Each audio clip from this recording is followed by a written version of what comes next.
Brindado. Assim, o último lugar que passei foi Brindado.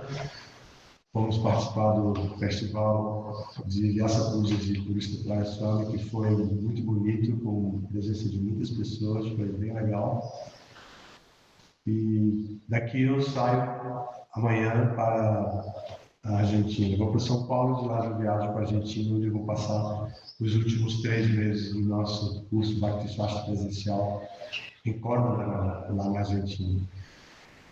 E só volto, se tudo correr como planejado, só volto em novembro.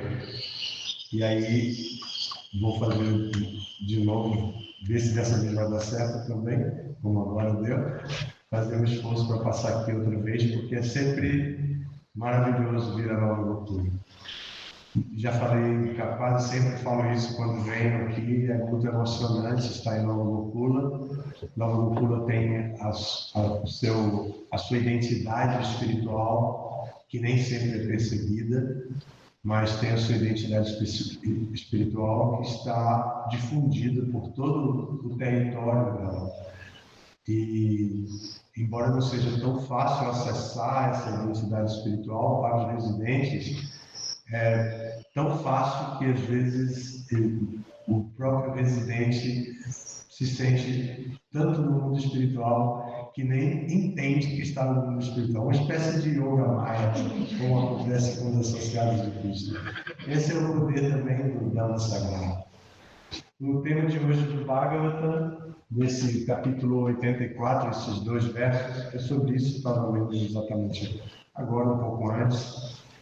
É exatamente isso, a associação dos devotos no Dhamma Sagrado, com a presença de Krishna.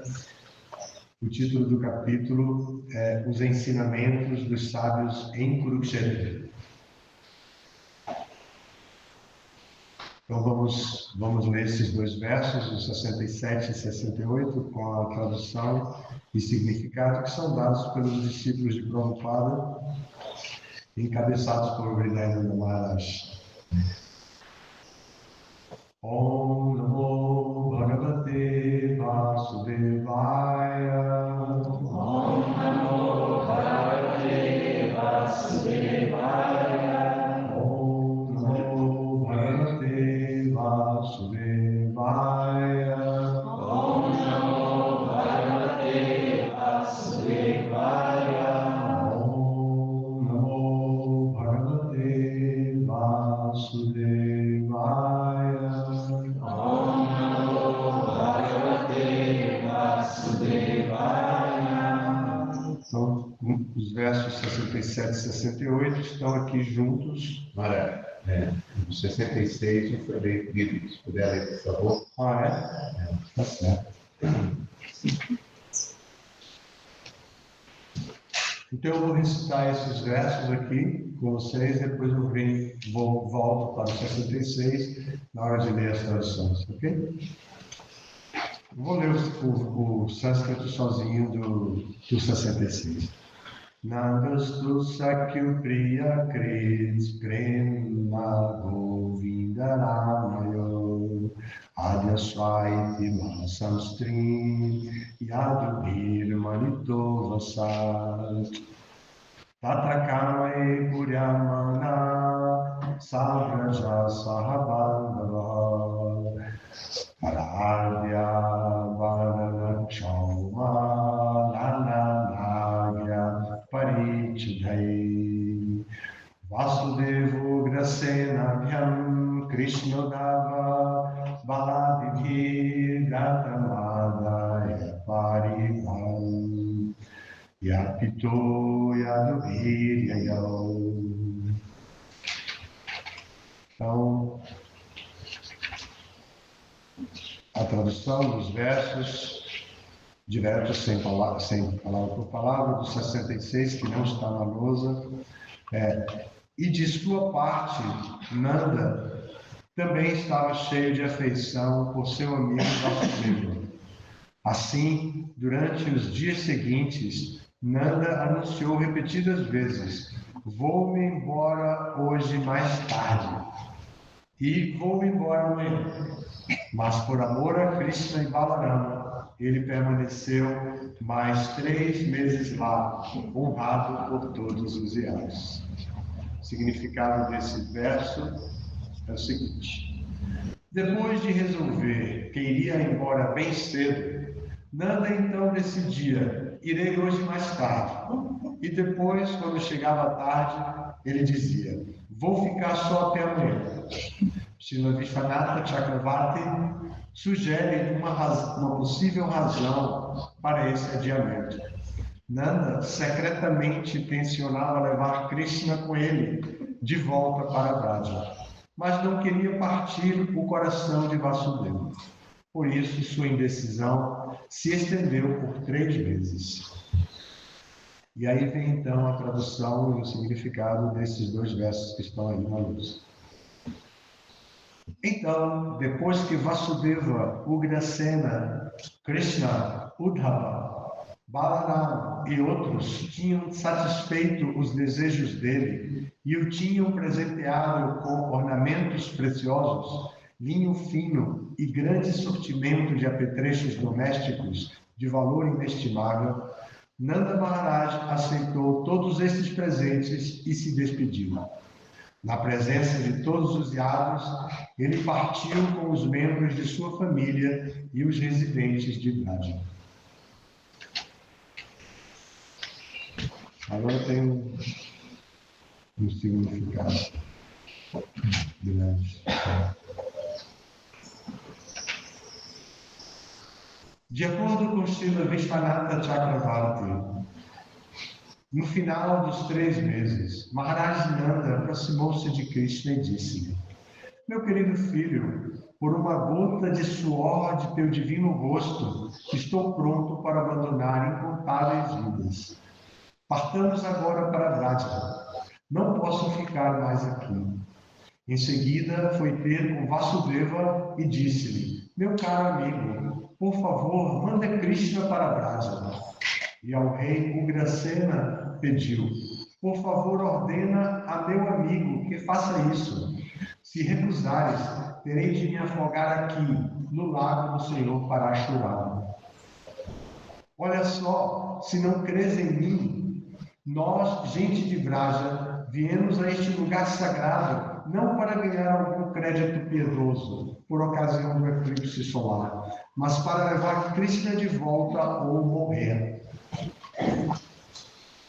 Ouvindo estas palavras desesperadas de Nanda, Vasudeva e os outros tentaram acalmá-lo com valiosos presentes.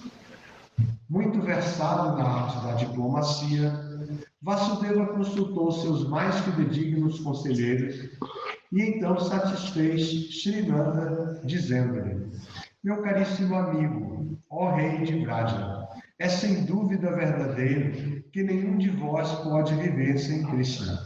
E como podemos permitir que vos mateis? Portanto, de qualquer maneira, vou enviar Krishna de volta para Vraja.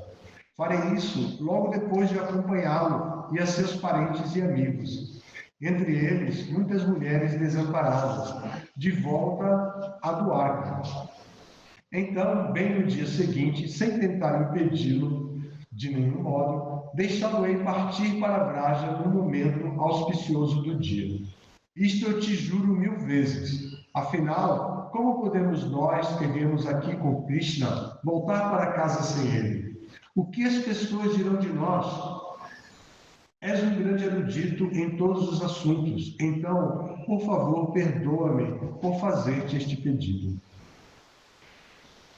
Em seguida, Ugrasena disse a Nanda Maharaj: meu querido senhor de Vraja, sou testemunha de que Vasudeva disse, e faço esta promessa solene: mandarei Krishna de volta para Vraja, mesmo que tenha de fazer isso à força. Então o senhor Krishna, acompanhado de Uddhava e Balarama, falou com Nanda em particular. Ele disse: querido pai, se eu for direto para Vraja hoje, deixando todos estes vrishnis de lado, eles morrerão de saudade de mim. Então muitos milhares de inimigos, mais poderosos até que Keshi e Arista, virão aniquilar todos esses reis. Como sou onisciente, sei o que vai me acontecer inevitavelmente. Ouve e eu te descreverei tudo. Após regressar à Dvarka, receberei um convite de Yudhishthira e irei a Indraprastha participar de seu sacrifício Raja-Surya.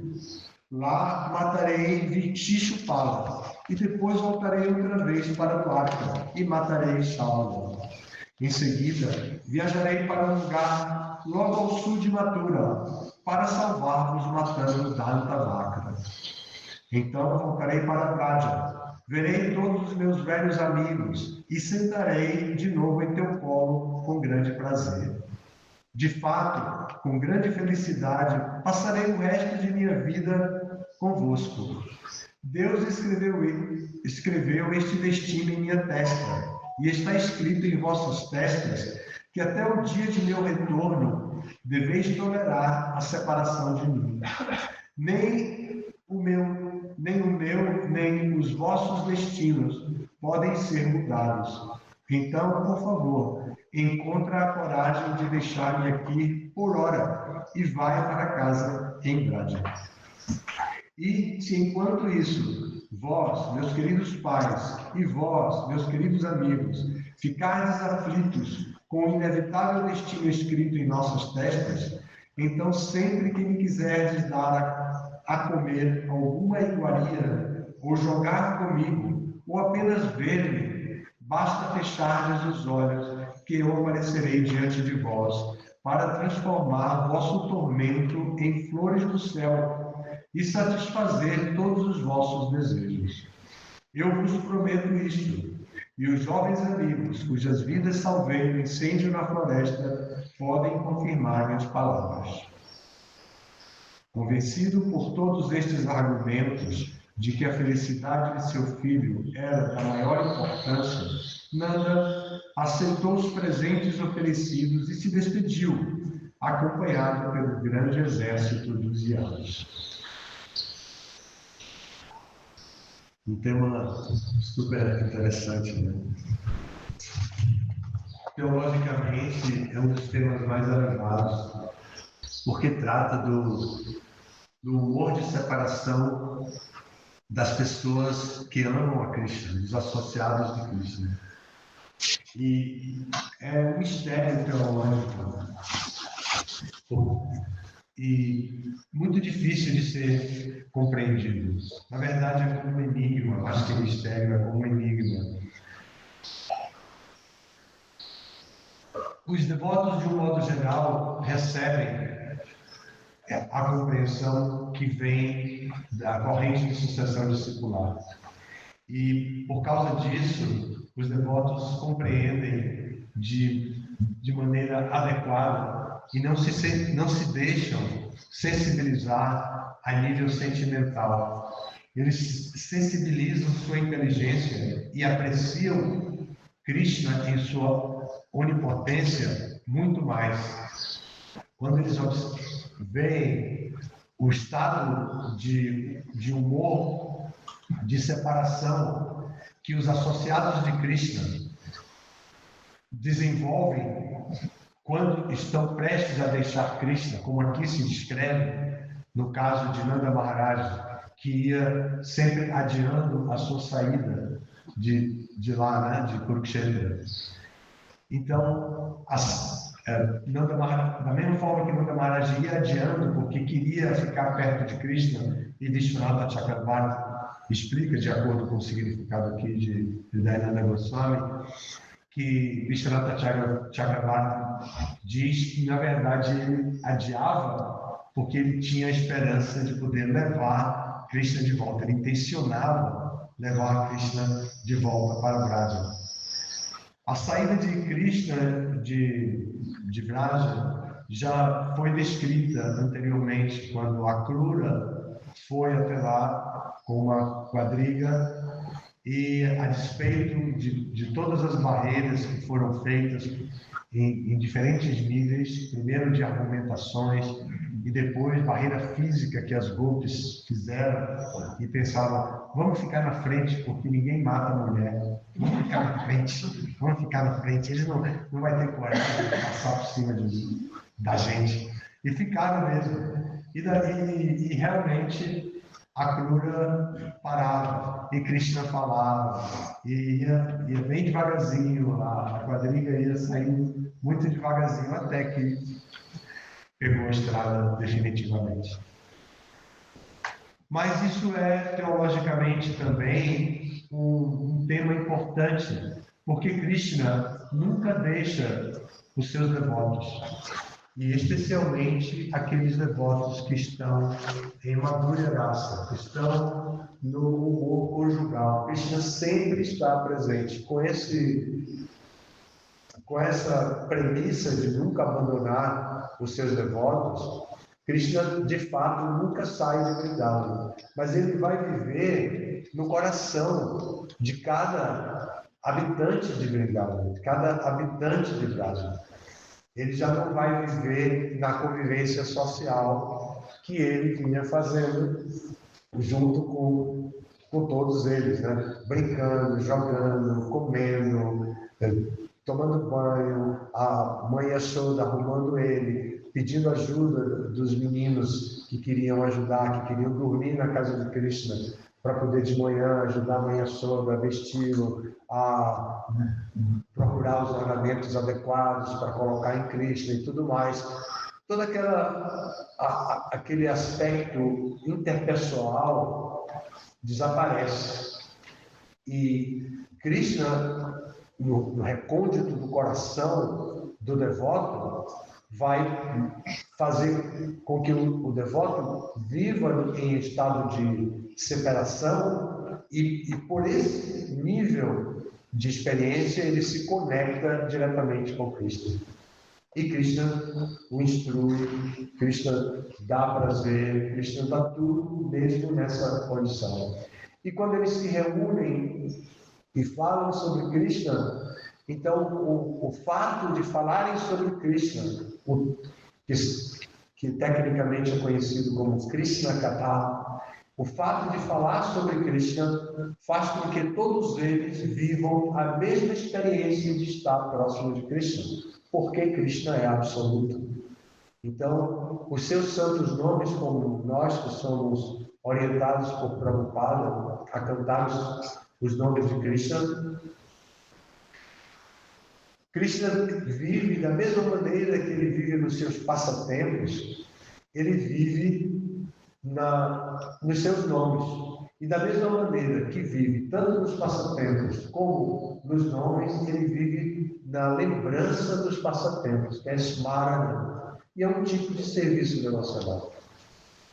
Então, o resultado disso, o resultado de lembrar de Krishna é o mesmo resultado de estar próximo de Krishna, que é o mesmo resultado de cantar os nomes de Krishna. Aqui tem vários detalhes que são peculiares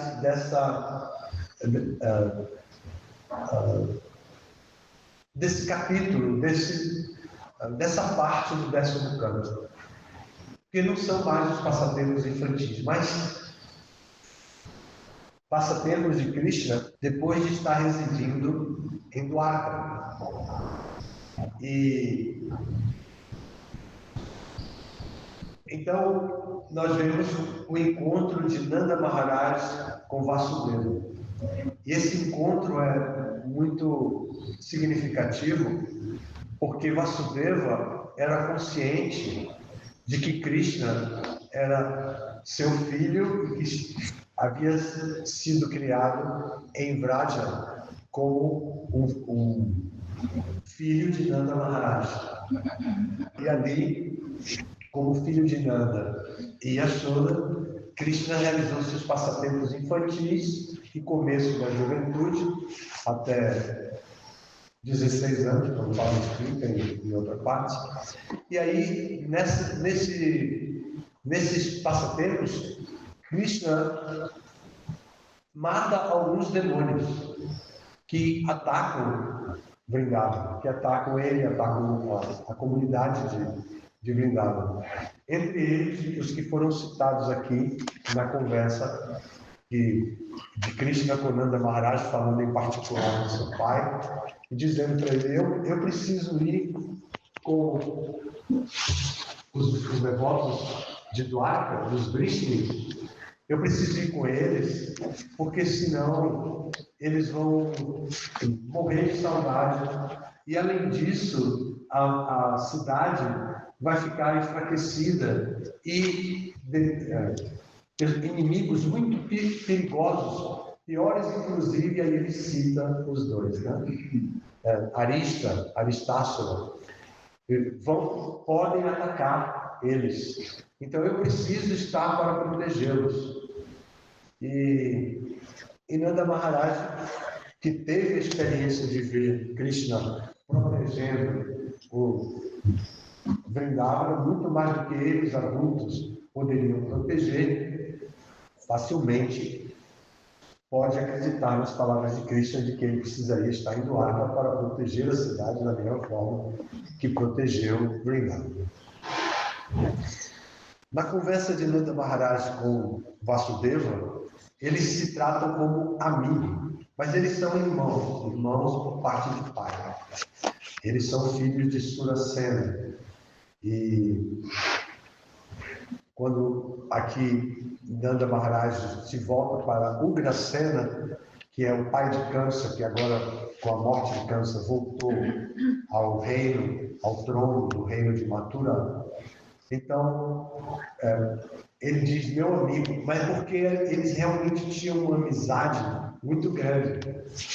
E quando Nanda Maharaj vinha pagar os impostos, na época que Krishna era um bebezinho, uma criancinha, e ainda vivia com ele em Kula, quando Nanda Maharaj vinha até Mathura para pagar os impostos pontualmente, para que Kamsa não ficasse zangadinho, então eles se encontraram.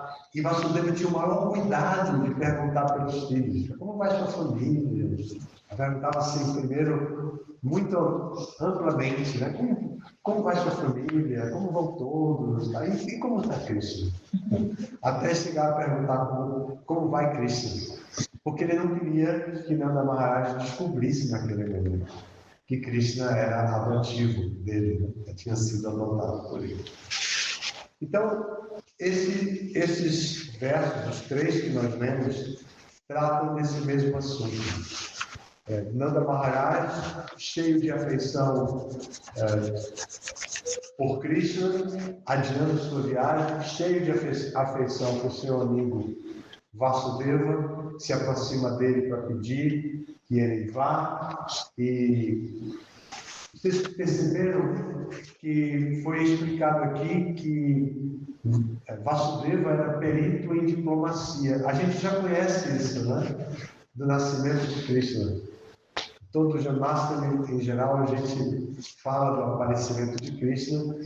E quando Kamsa tenta matar Devaki, ainda na quadriga, quando eles estão, o próprio Kamsa está conduzindo a quadriga do casal recém-casado para a casa deles, e ele ouve a voz dizendo: o 8º filho dessa mulher, sua irmã, vai matar você. Então ele fica com um estado de alerta e de defesa natural de um kshatriya, e com a sua maldade ele se vira, já agarra a irmã para cortar a cabeça com a sua espada, já empunhando a espada.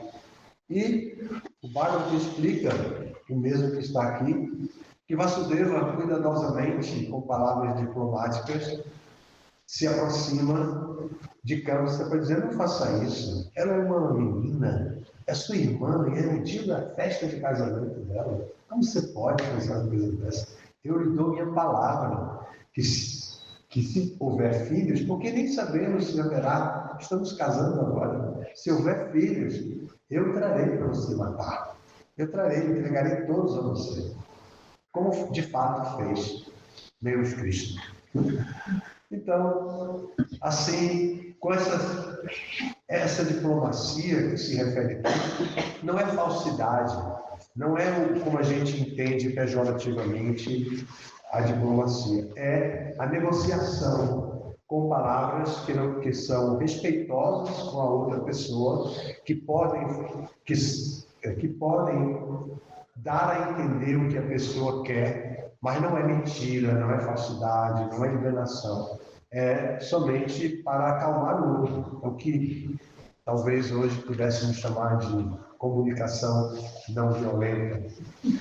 Então, é a parte positiva da diplomacia, e a diplomacia não é de todo vegetal, ao contrário, deve existir. A diplomacia é parte também da etiqueta de comportamento. A diplomacia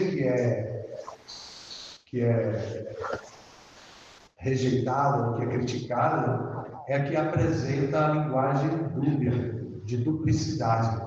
E essa linguagem de duplicidade, de mentira, de falsidade, isso sim deve ser evitado.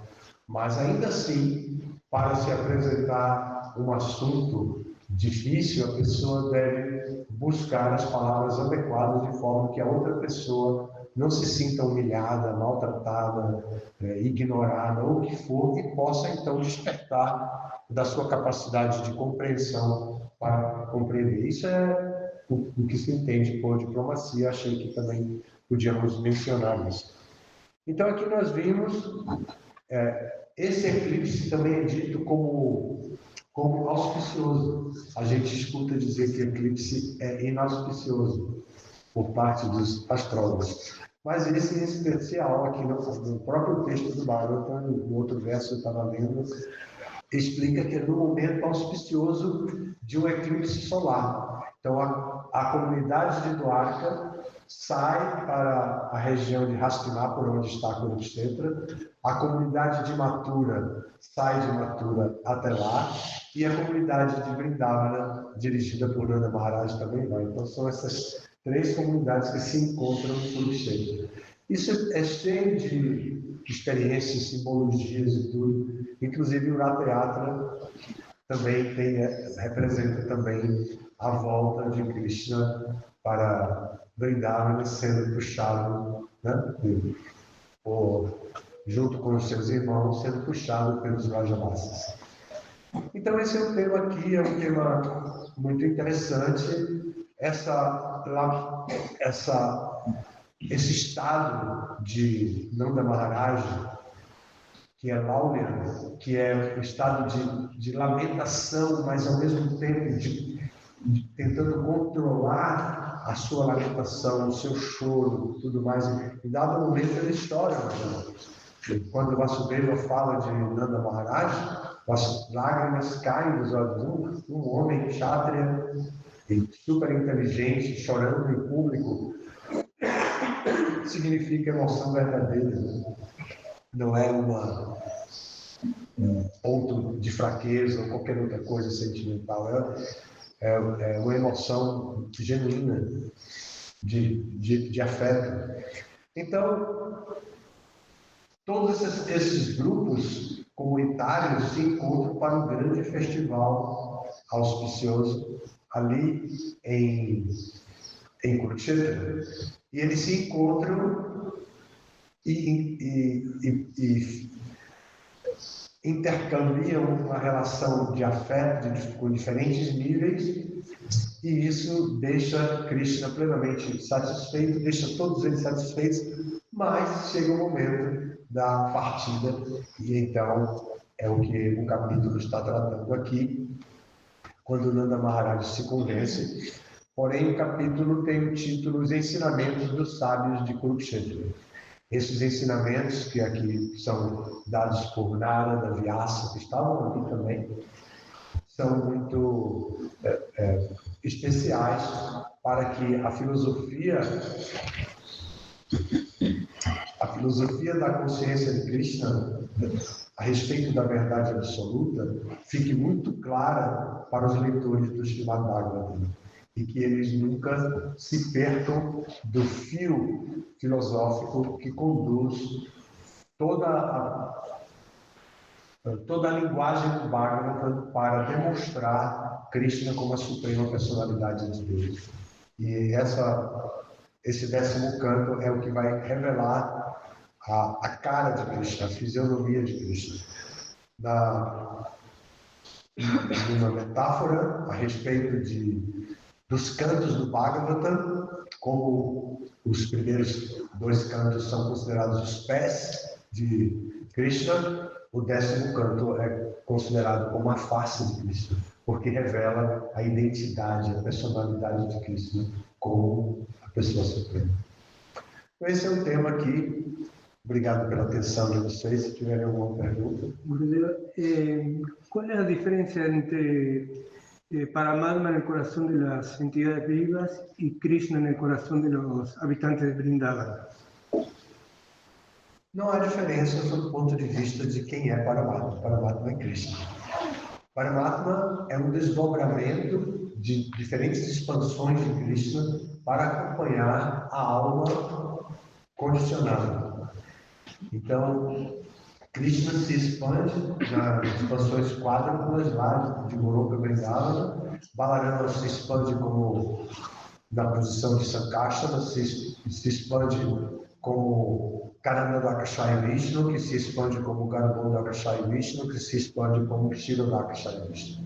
Como Kshirodakashaya Vishnu, ele, mesmo sendo um só, ele se expande para acompanhar todas as entidades vivas. Ele entra no coração de todas as entidades vivas como Paramatma. E ainda assim, como Paramatma, quando ele percebe que a pessoa pode reconhecer Krishna através do conhecimento acerca de Krishna, ele revela o mestre espiritual diante dos olhos. Então, Krishna faz tudo para acompanhar a entidade viva em seu estado condicionado, como agora estamos. Krishna faz tudo, não falta oportunidade para nós voltarmos o nosso olhar para Krishna e decidirmos, sim, eu quero servir a Krishna, eu quero ser um devoto sério da Suprema Personalidade de Deus. Não falta oportunidade, porque Krishna vai acompanhando. Imagine que em nenhum dessas expansões para a criação, para a manifestação cósmica, Krishna se deixa influenciar pelos modos da natureza. Ao contrário, os modos da natureza surgem de Mahavishnu através que estão recolhidos em Mahavishnu como pradana, os elementos, são expandidos e entram em toda a manifestação cósmica, acompanhando, fazendo a dinâmica da natureza prakriti. Então, a combinação, a força que esses 3 modos têm é que fazem com que a gente dê tanta cabeçada na vida para poder encontrar o caminho certo, o propósito da vida. Estou vindo de Guaramirava e Maharaj acaba de escrever um livro, né, O Propósito da Vida. Comecei a ler ontem à noite.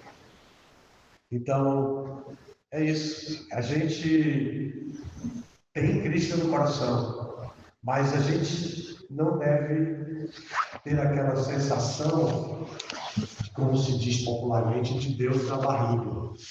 Quem pensa que tem Deus na barriga, de acordo com a cultura popular, é uma pessoa orgulhosa, arrogante, soberba. Mas se sabemos que temos Krishna no coração, devemos ser o contrário disso, devemos ser humildes para aceitar as instruções que vêm do coração, que vêm de Krishna. Quando decidimos aceitar, Krishna nos conduz. Tá bem? Tá bem. Algo mais? Algum comentário? Você poderia, por favor, nos relembrar sobre aquele momento em que Vasudeva conta para Nanda Maharaj que Krishna era adotivo? Eu não lembro com detalhes, assim, talvez eu nem saiba mesmo. Que ele conta para Nanda Maharaj que Krishna é adotivo. Eu não lembro. Você sabe? Deste momento, não. Eu só sei de quando Nanda Maharaj chega, volta a Vrindavana, né, conta para a mãe da Shori que ela não aceita, que ela chora e tal. Mas não sei o momento que antecede. Eu não sei se é depois desse evento aqui. Não sei se é. Não sou lembrado disso.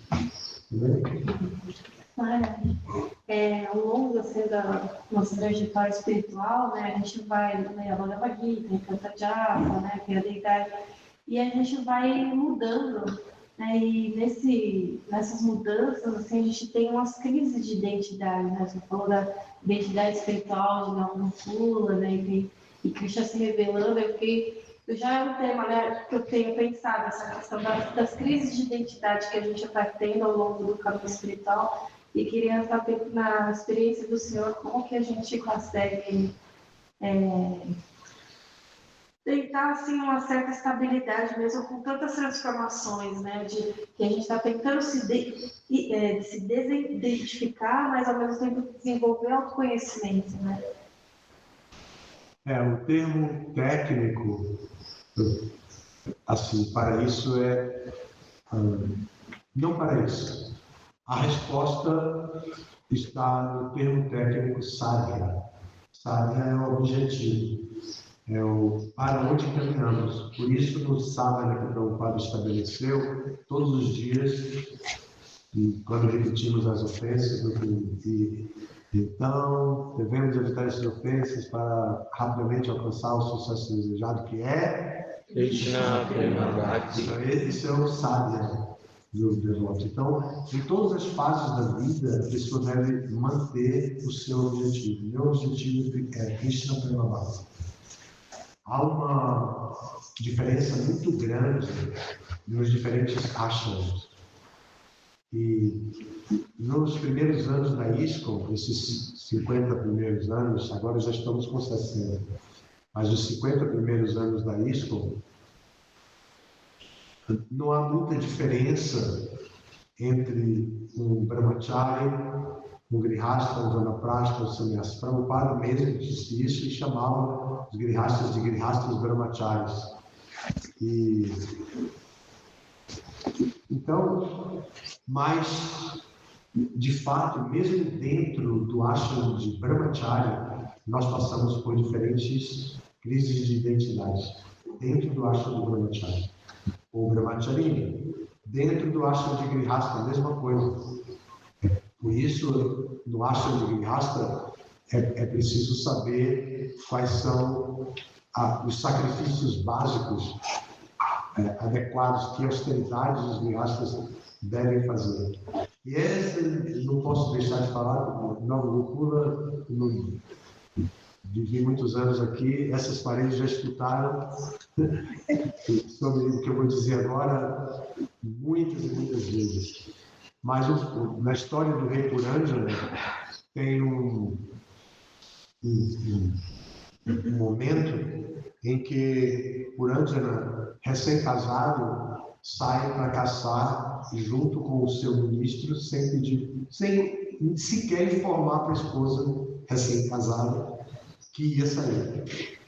Então ele vai e ela acorda pensando que ele está disponível e se arruma, sai do quarto dela e não encontra. E aí ele pergunta para as meninas, ele foi caçar com o ministro e tal.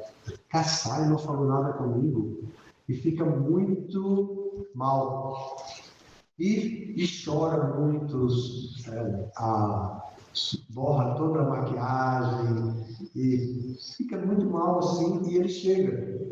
Então ele pede para as meninas saírem de perto dela e ele, assim como um marido amoroso, cuidadoso, ele vai dizer, mas o que aconteceu? Por que você está assim? Quem foi que ele maltratou? Quem foi que ele magoou ao ponto de deixar você desse jeito? Me diga mesmo, porque já com voz de quem está querendo tirar a pessoa do down, né?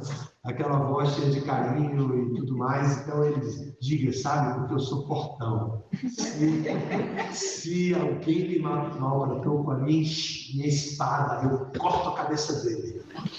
Desde que não seja um Brahma, não Vaishnava. Então esse limite, em um momento assim de tanto romance, para usar a melhor palavra, tem um limite, mesmo num momento assim, veio o limite na inteligência dele. Então, nós não podemos, em nenhuma etapa do nosso desenvolvimento e em nenhuma situação de questionamento das nossas diferentes identidades, perder o nosso saber, que é Krishna Premamaya. E devemos trabalhar para isso. E, de acordo com Prabhupada, nós seguimos isso através do serviço devocional. O primeiro de todos é escutar e depois é cantar. Então, ouvir e cantar. E aí, cantar o quê? O Mahamantra Hare Krishna reguladamente. E assim a gente deve seguir as orientações do mestre espiritual para alcançar o tal do objetivo que está definido. E isso é muito importante. E assim talvez a gente consiga diminuir as dificuldades nas crises de identidade. Mas elas são normais e geralmente, se nós pararmos para analisar a crise em si, a gente sabe, é preciso mudar mesmo. Agora é hora de mudar. E eu vou mudar com uma devida calma. Eu preciso mudar. Eu vinha me comportando dessa maneira, fazendo isso, eu vou mudar isso sem mudar o meu objetivo. O grande risco é a gente resvalar e se afastar dos devotos, se afastar do serviço devocional. Quando entra uma crise que a pessoa já não sabe controlar, não tem como controlar, e se afastar dos devotos. Esse é um grande risco. E podemos ver isso como um limite. Tudo menos deixar a associação dos devotos, que são seguidores fiéis de Prabhupada, que são devotos de Krishna. Então, muito obrigado. Obrigado pela recepção, obrigado por assistir a aula. Todas as glórias do Senhor.